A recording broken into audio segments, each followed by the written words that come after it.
అనంతపురం జిల్లాలో తుది ఓటర్ల జాబితా సిద్ధమైంది. ఇన్ని రోజులు వచ్చిన అభ్యంతరాలు, ఎంక్వైరీలు అన్ని పూర్తి చేసుకున్న తర్వాత కలెక్టర్ గౌతమి తుది ప్రకటన చేశారు. జిల్లాలో మొత్తం 19,94,054 మంది ఓటర్లు ఉన్నట్లు ఆమె వివరించారు. ఎలక్షన్ కమిషన్ విడుదల చేసిన ఓటర్ జాబితాను ఆమె వెల్లడించారు. ఇప్పటికీ 17,000 దరఖాస్తులు పెండింగ్లో ఉన్నాయని వాటిని సరిచేయడానికి అధికారులు చర్యలు తీసుకుంటున్నట్లు చెప్పారు. నామినేషన్ ప్రక్రియ వరకు కొత్త ఓటర్లు నమోదుకు అవకాశం ఉంటుందన్నారు. అనంతపురం జిల్లాలో ఫాల్స్ ఓట్ల నమోదు ప్రక్రియకు సంబంధించి 5 చోట్ల కేసులు నమోదైనట్టు జిల్లా కలెక్టర్ వెల్లడించారు. రాప్తాడ్లో 3, కళ్యాణదుర్గంలో 1, అనంతపురంలో అర్బన్లో 1 కేసు నమోదైనట్లు తెలిపారు. వీటి వివరాలను త్వరలో వెల్లడిస్తామన్నారు. డబుల్ ఎంట్రీ ఓట్లు, మృతి చెందిన వారి ఓట్లు, ఇతర కారణాల వల్ల ఓట్లు తొలగించమని వచ్చిన దరఖాస్తులను పూర్తిగా పరిశీలించి వాటిని తొలగించి ఇవాళ తొలి జాబితాను వెల్లడించమన్నారు. 22/1/2024 అంటే ఈ రోజు ఫైనల్ రోల్ కాను మనకి టోటల్గా 19,94,544 electors have been enrolled as voters in the electoral roll. 19,94,544 మంది ఓటర్స్ని మనము ఓటు హక్కు 2024 ఎలక్షన్లో ఓటు వేసుకోవడానికి యాజ్ ఆన్ ఫైనల్ రోల్. ఎందుకంటే కంటిన్యూస్ అప్డేషన్ ఇంకా జరుగుతూ ఉంది కాబట్టి సో ఇంకా కూడా మనకి టైం ఉంది. సో ఆఫ్టర్ 9th ఫ్రీజ్ అయిన తర్వాత కూడా మనకి ఇప్పటికే అన్ని ఆల్ ఫామ్ 6, 7, 8 కలుపుకొని దాదాపు ఇంకా కూడా 15,000 మనము ఈఆర్ఓ నెట్లో ఉన్నాయి పెండింగ్ ఫర్ డిస్పోజల్. సో అవన్నిటినీ కూడా మనం ఎంక్వైరీ చేసి వచ్చినట్టుగా కూడా కంటిన్యూస్ అప్డేషన్ కింద అవన్నీ కూడా తీసుకొని డిస్పోజ్ చేయడం జరుగుతుంది. మేల్ ఓటర్స్ 9,88,176 మంది మేల్ ఓటర్స్ ఉన్నారు. అండ్ ఫీమేల్ ఓటర్స్ దగ్గరికి వస్తే సో 10,06,123 మంది ఫీమేల్ ఓటర్స్ ఎలక్టరల్ రోల్లో ఉన్నారు.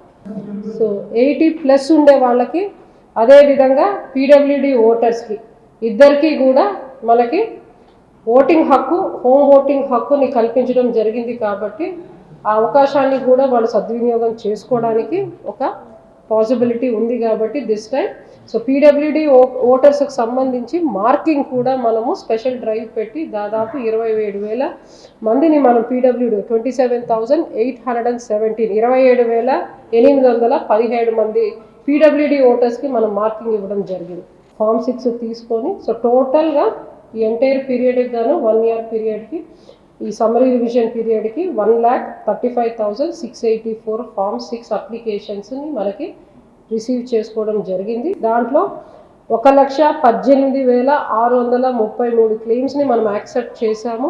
రిజెక్ట్ అయిన ఫామ్ 6 క్లెయిమ్స్ 17,048 క్లెయిమ్స్, అంటే 1,35,684 క్లెయిమ్లకు గాను 17,000 మనం రిజెక్ట్ చేసాం. మిగతావన్నీ కూడా యాక్సెప్ట్ చేసి వాళ్ళందరికీ కూడా as per norms, as per ECI guidelines vote హక్కు కల్పించడం జరిగింది. సో ఫామ్ 7 క్లెయిమ్స్కి వచ్చేటప్పటికి సో ఫామ్ 7 క్లెయిమ్స్ 1,17,826 క్లెయిమ్లు మనం రిసీవ్ చేసుకుంటే సో దాంట్లో మనము 86,777 క్లెయిముల్ని మనం యాక్సెప్ట్ చేయడం జరిగింది. 30,975 క్లెయిముల్ని మనం రిజెక్ట్ చేయడం జరిగింది. ఇంకొన్ని మనకి బల్క్లో సో బల్క్ క్లెయిమ్స్ని మనం యాక్సెప్ట్ చేయటం లేదు. There are clear cut ECI guidelines. So bulk మనం ఎన్ని యాక్సెప్ట్ చేయొచ్చు, ఎవరు అప్లై చేస్తే బల్క్ మనం యాక్సెప్ట్ చేస్తామనేది క్లియర్ కట్ ఇన్స్ట్రక్షన్స్ ఉన్నాయి. సో ఒకవేళ అతను బిఎల్ఏ అయితే BLA can raise up to 30, అంతకన్నా మించి బల్క్ అప్లికేషన్స్ రైజ్ చేయడానికి లేదు.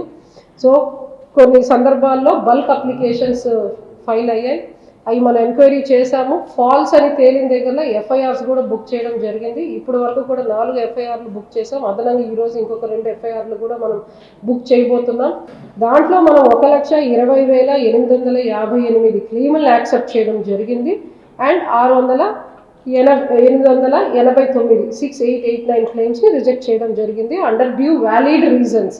సో దానికి కూడా వాళ్ళు ఆల్రెడీ ఇక్కడ నమోదంటారు, it's not a name correction, it is permanent అయితే వాళ్ళని కాదని ఫామ్ 7 అప్లై చేయించుకోవడం, ఇలా కొన్ని రీజన్స్ వల్ల రిజెక్ట్ అయ్యింది. నా coming to the most important item ఇంకోటి ఏంటి అంటే మనకు వచ్చిన political party complaints. So political party కంప్లైంట్స్కి సంబంధించి జిల్లాలో కంప్లైంట్స్ మేజర్గా వచ్చిన కంప్లైంట్స్, సో చిన్న కొన్ని ఉన్న major complaints. So major complaints మనకి ఎక్కువగా వచ్చింది ఒకటి, వీ హ్యావ్ రిసీవ్డ్ ఫ్రమ్ కోనేరు సురేష్ గారి నుంచి ఒక list, all constituencies almost cover అవుతూ వచ్చింది. సో రాప్తాడు కాన్స్టిట్యున్సీకి సంబంధించి పరిటాల సునీత గారు ఒక లిస్ట్ ఇవ్వడం జరిగింది. అదేవిధంగా మనకి ఉరవకొండ కాన్స్టిట్యున్సీకి సంబంధించి విశ్వేశ్వరరెడ్డి గారు కానివ్వండి, రఘురామరాజు గారు కానివ్వండి, ఇట్లా మనకి మేజర్గా వచ్చిన political parties, all political parties put together దాదాపు మనకి 70,286 దాకా మనకు వస్తే, so we have disposed them as per the due procedure that is being follow. So కొన్ని మనం already door to door, majority of the cases మనం డోర్ టు డోర్లో ఐడెంటిఫై చేసినట్టువే మనకి లిస్టులుగా వచ్చాయి ఒకటి. కొన్ని మనకి door to door exercises start కాకముందు వచ్చే 1 or 2 స్మాల్ కంప్లైంట్స్ మనకి డోర్ టు డోర్ అవుతున్నప్పుడు అయిన తర్వాత కూడా 1-2 కంప్లైంట్లు లిస్ట్ కూడా కమ్యూనికేట్ అయ్యింది. సో ఆల్ పుట్ టుగెదర్ 70,286 దాకా మనకి వస్తే అన్నిటినీ కూడా మనం ప్రొసీజర్ ఫాలో అయ్యి డిస్పోజ్ చేశాము. మనం తీసుకున్న యాక్షన్ అంతా కూడా వాళ్ళకి రిపోర్ట్ సబ్మిట్ చేయడం జరిగింది. సో వాళ్ళకి రిటర్న్గా ఇవ్వడము జరిగింది అండ్ వాళ్ళకి ఇన్ఫార్మ్ చేయడము జరిగింది. And we have been kept them in the loop and we have informed from time to time what action is being taken on the complaints that have been received from the political parties. And the same copy has been shared even to the CEO office also. అక్కడి నుంచి వచ్చిన complaints కాబట్టి వాళ్ళకి ఇచ్చాము. Complaint చేసిన వాళ్ళకి కూడా ఏం యాక్షన్ తీసుకున్నామనే రిపోర్ట్స్ని వాళ్ళకి ఇవ్వడం జరిగింది. ఇంకోటి బల్క్ అప్లికేషన్స్కి సంబంధించి కూడా మనకి CEO ఆఫీస్ నుంచి కానివ్వండి, అచ్చెన్నాయుడు గారు కానివ్వండి, ఒక కంప్లైంట్ మేజర్గా వచ్చింది. దానికి సంబంధించి కూడా ఎంక్వైరీ కంప్లీట్ చేశాం. సో జెన్యూన్ ఉన్నవన్నీ కూడా యాక్షన్ తీసుకోవడం జరిగింది. ఎక్కడైతే ఫాల్స్ బల్క్ కంప్లైంట్స్ ఉన్నాయో అక్కడ మాత్రం మనం FIRస్ని రిజిస్టర్ చేయడం కూడా జరిగింది. 36,837 మంది కొత్తగా 18-19 సంవత్సరాలు పూర్తయిన వాళ్ళని ఐడెంటిఫై చేసి మనము వాళ్ళందరికీ కూడా ఎన్రోల్ చేయించి ఓటు హక్కు కల్పించడం జరిగింది.